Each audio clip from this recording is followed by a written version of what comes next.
Hi, my name is Julie Henning and I work at Cognitopia in Eugene, Oregon. I'm going to show you how to take a portfolio someone shared to your MyLife account and make a copy of it and then share it with someone else. So let's get started. The first thing you want to do is log in to your Cognitopia account, and today I'm logged in as our demo account user, Paul Job Coach. Paul has received a portfolio shared to him by his coworker Pam teacher. So I'll show you how to find that first in MyLife.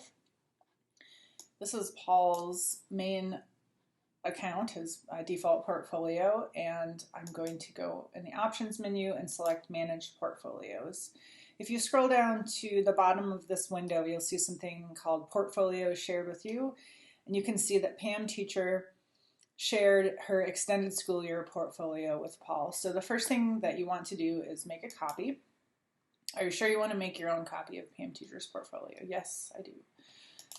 Now you'll see that the extended school year portfolio shows up in the Your Portfolios section of the same screen, but it's got the word copy behind it. So I think the first thing to do here is to make a change to the job title, and we can just say extended school year from Paul.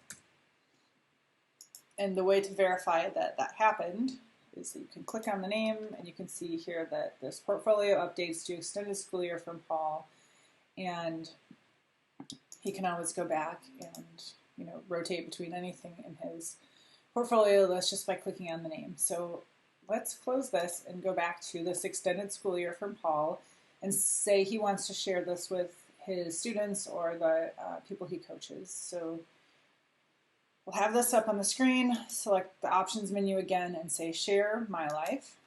And Paul can share with anyone individually. He wouldn't want to share this back with Pam because she shared it with him, but let's say he wants to send it to Steve and John. So he'll click on the check marks next to their name. If it was a large list of students, you can just say select all and then uncheck people you don't want to share with, or any combination, and then we will look for the send button and click it. And you'll see a little notification here. You shared this with Steve and John. So if I were to log into Steve and John's account, I could see that this portfolio has been shared with them, and they could repeat the copy and edit steps that I just showed you with Paul. That's it. Have fun making changes to your new portfolios and sharing with connections. Have a great day.